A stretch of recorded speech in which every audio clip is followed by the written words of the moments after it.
So far, in 2026, Trump kidnapped Venezuelan President Maduro and seized their oil rigs. Lindsey Graham showed up on Fox News wearing a Make Iran Great Again hat. And at the World Economic Forum in Davos, Trump declared that the US must acquire Greenland immediately. I'm seeking immediate negotiations to once again discuss the acquisition of Greenland. And if you're watching the news right now, it feels like the world is on fire. Random chaos, unconnected crises, too much to keep up with. But what if I told you it's not random at all? What if I told you that once you start connecting the dots, all of these things are connected? And that connection is Israel. Now, I know this might sound a little crazy. You might be thinking, Olivia, no. This is just about stopping terrorism, seizing resources, and saving people from dictators. You know, the same story we've heard 1,000 times. But what if I told you that once you dig deeper, when you look at the alliances, the timing, who benefits, you start to realize that this isn't just about American interests. Venezuela was one of Israel's loudest critics. Iran is Israel's biggest regional threat. Argentina aligned with Israel, and now Patagonia is burning. Every single one of these crises benefits Israeli power, and I do not believe in coincidences. So I'm going to show you exactly how Venezuela, Iran, and Argentina are all part of the same strategy. And by the end, you're going to see that pattern so clearly, you won't be able to unsee it. But we need to establish something first, because right about now, you might be asking, does Israel really have this much influence over American foreign policy? So let me paint you a picture. Israel is a country the size of New Jersey. It has a population of about 9 million people. It's only existed since 1948, and yet the United States has given Israel over $300 billion in aid since 1948. That's more than any other country in history. In 2024 alone, we gave Israel $17.9 billion in military aid, and that's on top of the $3.8 billion we give them every year as part of a standing agreement. And where does that money go? Well, under the 2016 to 2028 Memorandum of Understanding, Israel gets about $3.3 billion in foreign military financing grants, plus an additional $500 million for joint missile defense programs. And Israel is required to spend the vast majority of that money on American weapons, services, and equipment. You know, Lockheed Martin, Raytheon, Boeing, Northrop Grumman. So that $3.8 billion in annual military aid, well, it's essentially a subsidy to the military-industrial complex, funneled through Israel. But get this, Israel also has universal healthcare, heavily subsidized university education, and extensive social programs. Meanwhile, Americans are drowning in medical debt and student loans. We're funding another country's social safety net and their missile defense systems, while we don't even have healthcare or affordable education ourselves. So when we talk about supporting Israel, we're also talking about supporting defense contractors who profit billions from war, and subsidizing a foreign country's healthcare and education while our own people suffer. When Netanyahu addresses the US Congress, he gets more standing ovations than the President of the United States. And in 2024, he got 58. AIPAC, the American Israel Public Affairs Committee, spent over $100 million in the 2024 election cycle alone. They bragged about having a 98% success rate in the candidates that they support. Christian pastors preach about the US-Israel alliance from the pulpit, calling it a biblical mandate. Millions of evangelical Christians believe supporting Israel is a prerequisite for the second coming of Christ. And any politician who questions our relationship with Israel, even mildly, gets labeled anti-Semitic and primaried out of office. And these are all documented facts. And if you're just now realizing how deep this goes, hit subscribe, because we're about to go even deeper. So when you see this level of influence, when a country the size of New Jersey with 9 million people receives more US aid than any other nation in history, when they have this much control over American foreign policy, you have to ask, what are we getting out of this relationship? And more importantly, who really benefits when American foreign policy aligns with Israeli interests? Because when you look at Venezuela, Iran, and Argentina through this lens, when you ask who benefits from regime change in these countries, the answer becomes very clear. So let's start with Venezuela. On January 3rd, 2026, the Trump administration conducted what they're calling Operation Absolute Resolve, a joint military extraction of Venezuelan President Nicolas Maduro. And here's what happened. Special Operations Forces raided a heavily fortified compound in the heart of Caracas. They extracted Maduro and his wife, took them into custody, and brought them to the US to face federal charges for narco-terrorism and drug trafficking. Defense Secretary Pete Hegseth called it America First in Action, which seemed a little abstract to me, but I'm not gonna lie, the execution was impressive. Over 150 military aircraft from across the Western Hemisphere launching in coordination, 0 US casualties, Maduro in handcuffs on the USS Iwo Jima within hours, which in contrast, the 1989-1990 US invasion of Panama, Operation Just Cause, to capture Manuel Noriega on similar drug charges involved a full-scale deployment of 24,000 troops, lasted weeks, caused hundreds of civilian deaths, and led to a temporary US occupation, making Maduro's raid far more surgical and less escalatory. Then Trump posted a video of the operation with helicopters, explosions, and Fortunate Son playing in the background. Maduro had 4 different outfit changes in 48 hours. People were posting where to cop Maduro's look. Conspiracy theories started flying that this had to be a CIA op because how does a man have that many fits during a military extraction? Make of that what you will. But once you shake off the propaganda, once you look past the action movie presentation, there are some things worth paying attention to. Yes, there were no US casualties. Yes, it went smoothly. But I checked out some Venezuelan reports and they're saying something interesting. They're citing how strange it was that Venezuela's Russian and Chinese defense systems completely failed. Not malfunctioned, failed. Some are suspecting that either Maduro was in on it, or the US is using technology far more powerful than we could imagine. Maduro's son made this statement: "We were left blind. They attacked us with an aircraft that emits an electromagnetic wave that affects all defense systems. The technology they used was impressive. I believe this was a rehearsal for something bigger, and humanity should know about it." Kinda ominous, right? And definitely something for all of us to keep in mind. But setting that aside for now, you have to ask, why Maduro, why now, and who actually benefits? So the official story, the administration said that this was about narco-terrorism, right? About stopping drug trafficking, about bringing a criminal to justice. They pointed to a 2020 federal indictment. They talked about protecting Americans from the drug trade, but they also said Maduro had become increasingly politically hostile toward the United States. And what does that mean? Well, Maduro formed alliances with Cuba, Russia, Iran, and China. He expelled US diplomats multiple times. He denounced US sanctions as attempts to topple his government. In 2014, he literally said, "I don't take orders from anyone in the world." And in July 2024, he lost the election, but refused to cede power, declared himself the winner, and was sworn in for a 3rd term on January 10th, 2025. So Maduro, it wasn't really playing ball, right? But here's where it gets more complicated. Now, Trump has actually been pretty open about the oil. At a 2023 press conference, he said Venezuela was about to collapse, we would have taken it over and kept all that oil. And after the extraction in 2026, Trump announced the US would oversee Venezuela until a transition could happen. Within days, the US had already brokered its first sale of Venezuelan oil, a 50 million barrel deal. So Trump is saying the quiet part out loud, right?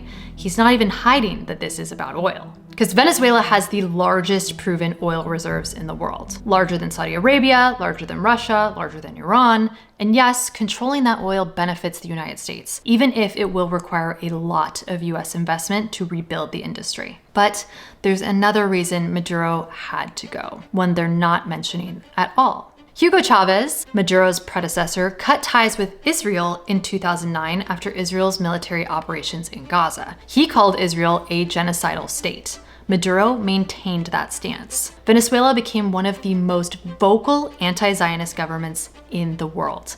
They supported Palestine, they condemned Israeli aggression, they refused to normalize relations with Israel. And that made them a problem, not just for the US, for Israel. Because here's the thing about regime change. It's not just about narco-terrorism. It's not just about oil. It's about removing opposition to Israeli interests. The United States has been trying to overthrow the Venezuelan government for decades. In 2002, they backed a coup against Chavez. It failed. In 2019, it was Trump who recognized Juan Guaido as the legitimate president, even though he lost the election. That failed also. And now, in 2026, Trump's administration has just taken Maduro by force. And who was one of the first world leaders to publicly support the operation? Israeli Prime Minister Benjamin Netanyahu, of course. At a cabinet meeting in Jerusalem, he said, "In Latin America, in general, we are now seeing a turnaround, and quite a few countries are returning to the American axis, and, not surprisingly, also to ties with the State of Israel. We welcome this." Read that again. Returning to the American axis and to ties with the State of Israel. Because removing Maduro means removing one of Israel's loudest critics in Latin America. It means installing a government that will normalize relations with Israel. It means securing access to Venezuelan oil for US and Israeli aligned interests. And it means silencing a voice that was calling out Israeli actions in Gaza and the West Bank. Venezuela was a problem for Israel. And now, that problem is gone. So what happens now? Well, if history is any guide, Venezuela will get a new leader. Someone the US approves of, someone who will open up the oil industry to foreign investment, someone who will restore ties with Israel. And the Venezuelan people? They're going to be told that this is about freedom and democracy. But the oil rigs are already being seized, and the pattern is already playing out. And if you think Venezuela is the only target right now, you're not paying attention, because at the exact same time, there's Iran. Recently, Senator Lindsey Graham appeared on Fox News wearing a hat. Not a MAGA hat, not a South Carolina hat, a Make Iran Great Again hat.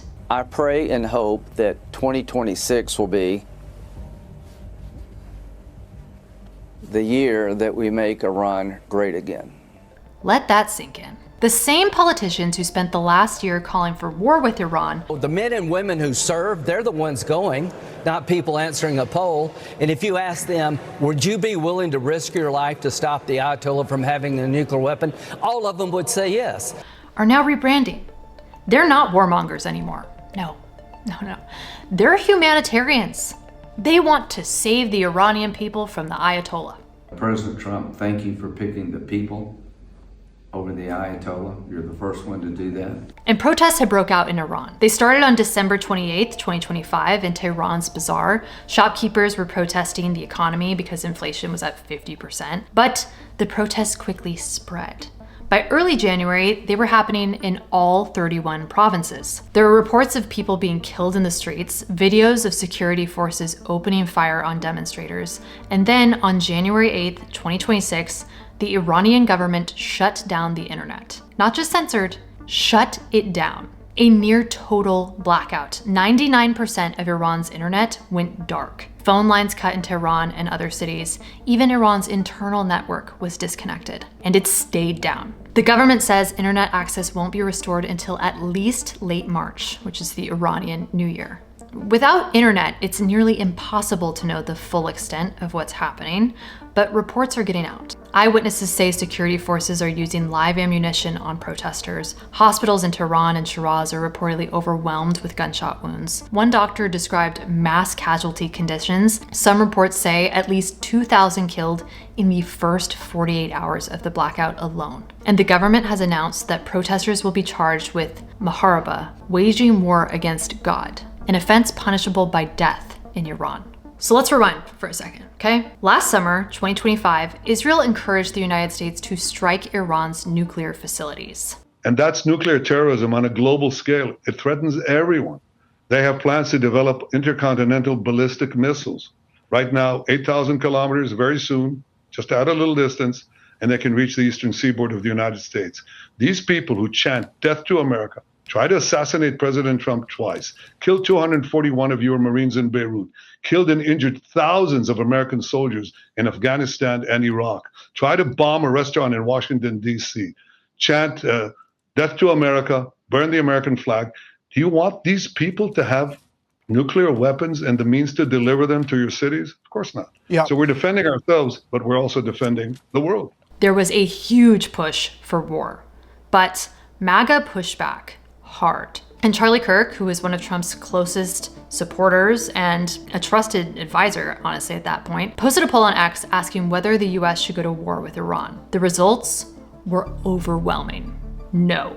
Americans didn't want another war in the Middle East. Trump literally campaigned on ending forever wars. At the end of my next 4 years, the warmongers and frauds and failures of the senior ranks of our government will all be gone. Americans didn't want to send troops. They didn't want to spend trillions of dollars. They didn't want their kids dying for Israel's regional interests. And Trump actually listened. He carried out Operation Midnight Hammer. He sent the B-2 bombers to strike Iran's nuclear facilities, but then he stopped. He showed restraint. He didn't bend to Netanyahu's will for all-out war. And for a moment, it seemed like that was the end of it. But then, on September 10th, 2025, Charlie Kirk was assassinated. Charlie was one of Trump's most influential allies and a voice that mobilized millions of young conservatives. And maybe more importantly, he had become one of the loudest voices against endless wars. He opposed US aid to Ukraine, calling it not our fight, and publicly disagreeing with Trump on potential arms shipments. Further funding a kinetic conflict against Russia and the Russian Federation is not our fight, not our conflict. And honestly, we have to be consistent. We were against it with Biden. Why would we be for it now? Unless it gets us to a peace settlement. He praised Trump's withdrawal from Afghanistan, calling the war a deadly, costly, endless war. He denounced the Iraq war as a mistake. His slogan was clear: we are not the world's policemen, end the endless wars. And he was one of the loudest voices pushing back against war with Iran, with direct access to the Oval Office. He was one of the only people to go to the Oval Office and say, sir, I totally understand and think Iran's really bad, but a war with Iran is not, is something that could really hurt our country. I mean, boy, that was an unpopular position. He didn't have some weird agenda. He wasn't mad at anybody. He was for his country and he was for doing the right and wise and difficult thing. And he said that. He went to the Oval Office to say that. His death sent shockwaves through the conservative movement. And in the months that followed, the voices pushing for restraint got quieter. And now, just a few months later, the war rhetoric is back. But this time, it's different. This time, it's not about nuclear weapons. It's not about Iran as a threat to America. It's about saving the Iranian people. And the people protesting in the streets could be our best friends. God bless them. Suddenly, the same Zionists who spent the last year justifying the destruction of Gaza are humanitarians. Suddenly, they care deeply about oppressed people rising up against authoritarianism. And here's what's happening. They tried fear. Iran has nukes. Iran is dangerous. We need to strike first. That didn't work. Trump struck the facilities, but stopped there. Charlie Kirk and others pushed back hard. So now, they're trying empathy. Look at these brave Iranian protesters. Look at the regime killing its own people. Don't you care? Don't you want to help? And they're hoping that this time, we'll fall for it. They're hoping they can weaponize our compassion and use it to justify regime change. And the voice that was most effective at stopping them last time? He's gone. But here's the thing that doesn't add up. These are the same people who said Palestinians deserved what was happening to them, who said Gaza was a terrorist stronghold and Israel had a right to defend itself, who dismissed every image of dead children, destroyed hospitals, and bombed schools. And now, suddenly, they're the champions of Iranian freedom? Now, suddenly, they care about Muslims being oppressed? It doesn't work. You can't be a humanitarian when it's convenient and a warmonger when it's profitable. You can't justify genocide in Gaza and then claim you're trying to save Iranians. The inconsistency is the tell. And if you're sitting here thinking, wait, why do I feel differently about this? I really do care about what's happening in Gaza. I really do care about oppressed people. But something about this Iran thing, feels off. Trust that. That's your discernment.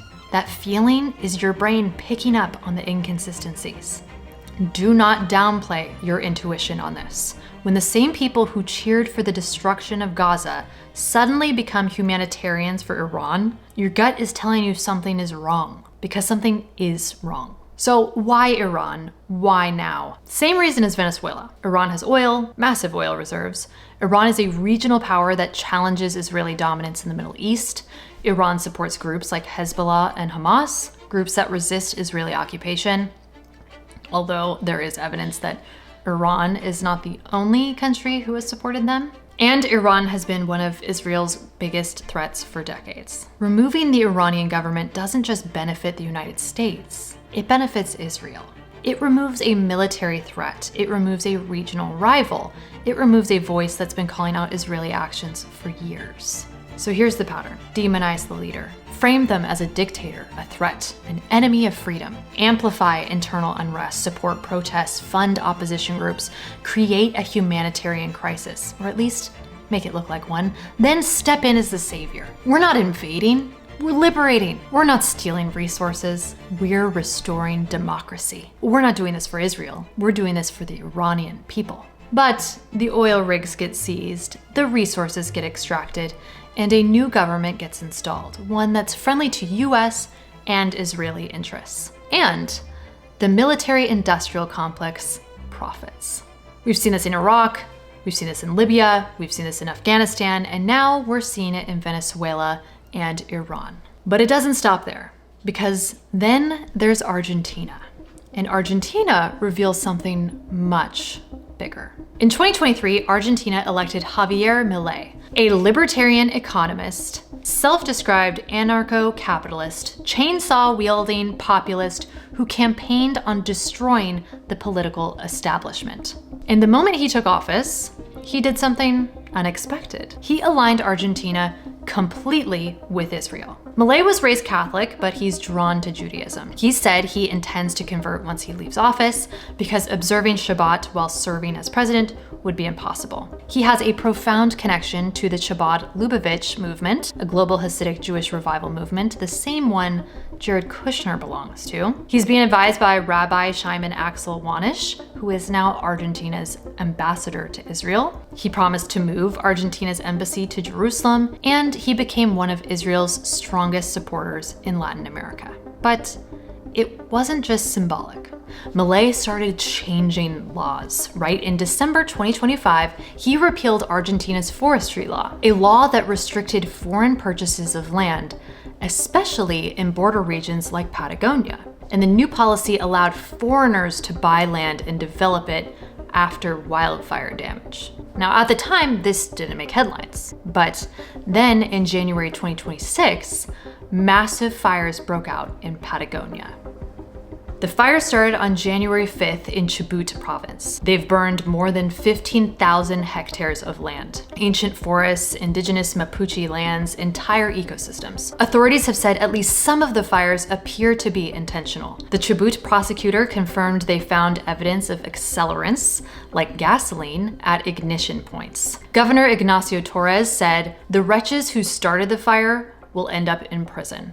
A reward was offered for information, but here's where it gets controversial. Multiple witnesses came forward claiming they saw people starting fires. Okay, a video went viral of a woman displaced by the fire who said, quote, "The government is selling Patagonia to all the Israelis."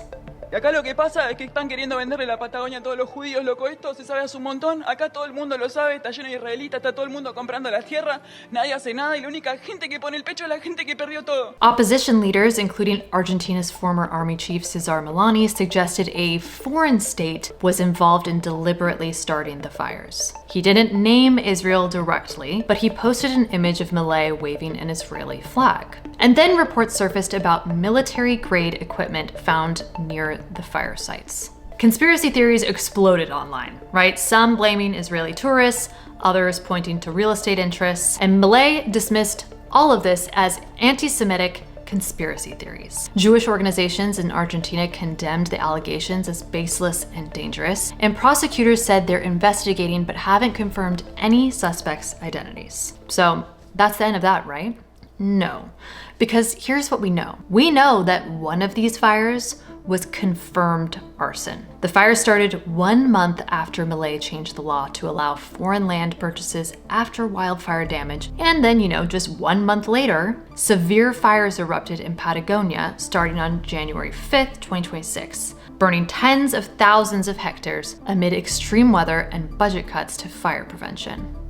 Sounds familiar. There is a massive Israeli presence in Patagonia. This is well documented. Bariloche and surrounding areas have become major destinations for Israeli backpackers, particularly post-military service. Israelis make up an estimated 10% of the local tourist trade in key spots. Thousands visit annually. Older reports cite 8,000 to 9,000 Israelis entering Chile's Patagonia region yearly alone. The presence is so significant that Bariloche has been nicknamed Israeloche. Hebrew signage is everywhere. Stores, hostels, restaurants, menus, and it sparked local tensions and occasional boycotts. The Israeli national water company Mekarot is operating in Argentina, working on water infrastructure projects, and Milei has signed military and immigration agreements with Israel that make it easier for Israelis to settle in Argentina. Now, we don't know whether specific individuals deliberately started all these fires. That hasn't been fully proven. We don't know whether there's any coordinated effort to acquire Patagonian land for Israeli settlement. And officials point to hot, dry conditions and climate as major factors,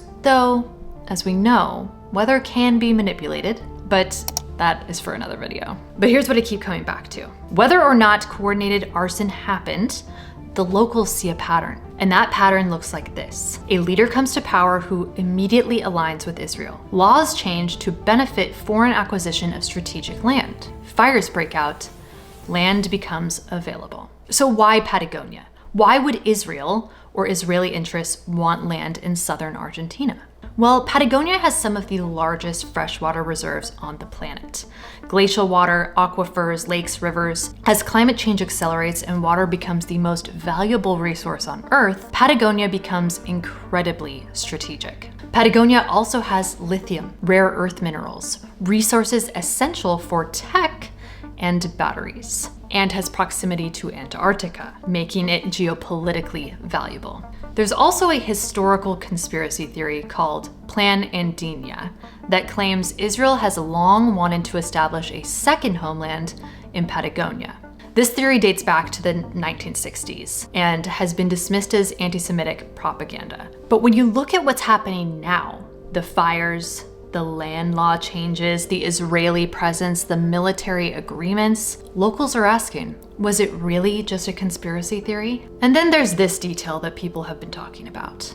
Benjamin Netanyahu's original family name was Milikowski. His father, Benzion Milikowski, emigrated from Poland and Hebraized the name to Netanyahu. Some people have claimed that Javier Milei's name is also Milikowski, that he or his father changed it to Milei. Fact checkers have looked at Milei's birth certificate and confirmed it says Javier Gerardo Milei, not Milikowski. So there's no verified evidence that they're related.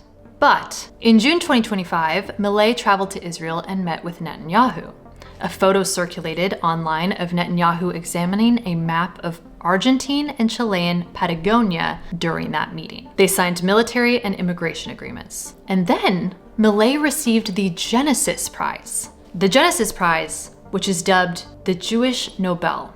Milei was the first non-Jew and first head of state to ever receive it. The prize comes with $1 million, which Milei donated to launch the Isaac Accords, an initiative specifically designed to deepen ties between Israel and Latin American countries. At the ceremony in Jerusalem, Milei said, "I hold deep admiration for Israel, its history, its people, and its unwavering spirit." Now, whether they're related by blood doesn't matter as much as this. Milei came to power and immediately made Argentina one of Israel's closest allies.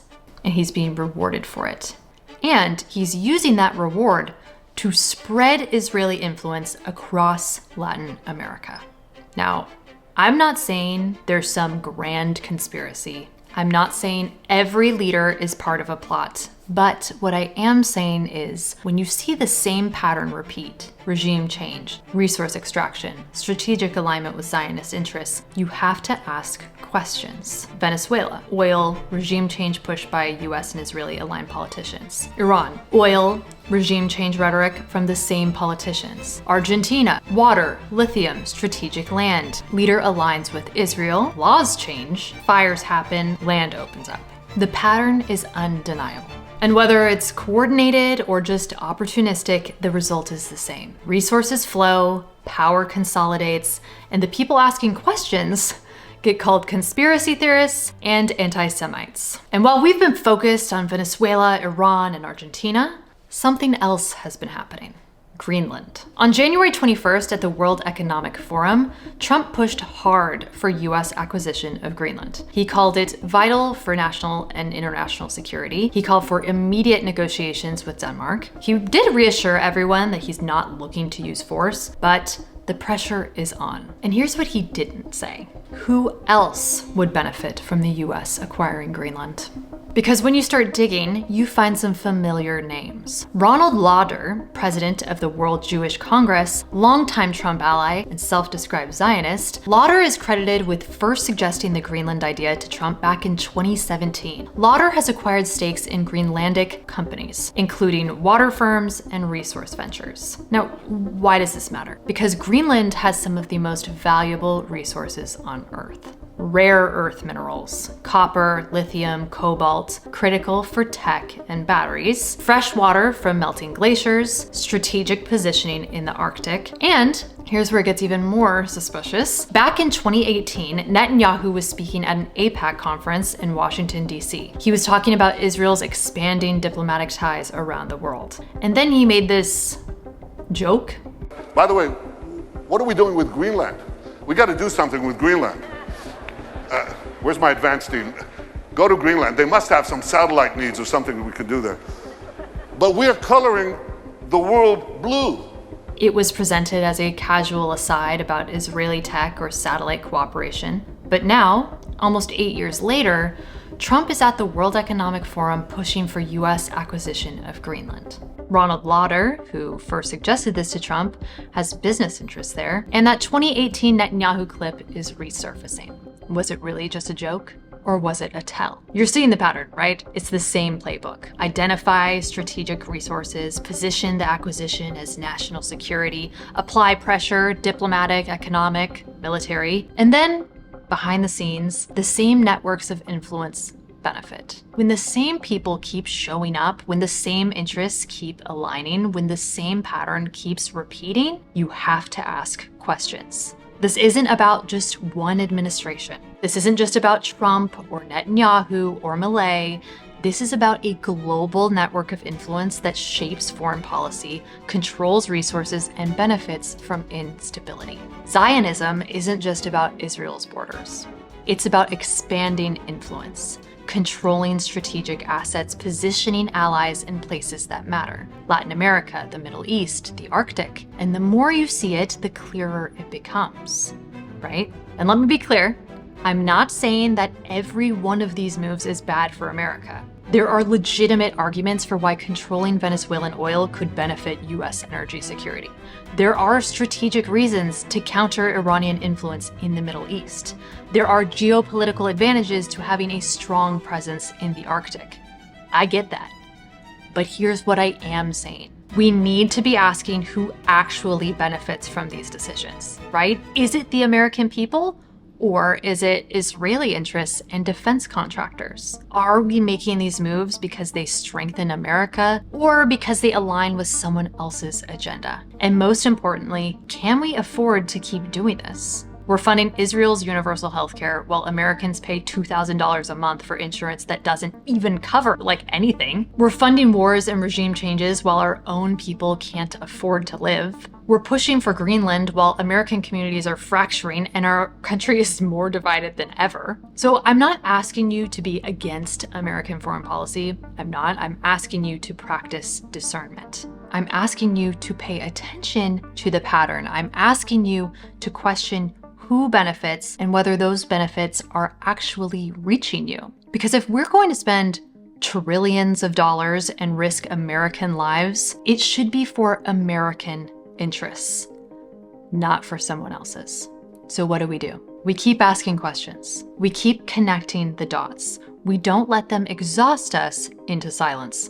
We don't let them call us conspiracy theorists for noticing patterns, and we don't let them memory hole these stories under the next crisis. Because here's the thing, the more of us who see this, the harder it is for them to hide it. The more of us who refuse to look away, the more power we have. The more of us who share this information, the more people wake up to what's actually happening. So, if this video helped you see the pattern, share it. Share it with your friends, your family, anyone trying to make sense of what's happening in the world right now. And if you want to dig even deeper into these sort of sinister patterns, check out my last video about Epstein's global intelligence connections. I'm going to keep making these videos. I'm going to keep connecting Venezuela to Iran, to Argentina, to Greenland, because they are connected. And I need you to do the same. Share more information in the comments. Let me know patterns you are seeing and any elements I might have missed. Because the world feels chaotic right now with these random crises, unconnected events,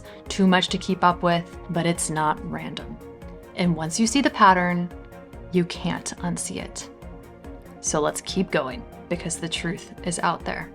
And we're going to find it one video at a time. Thanks for watching.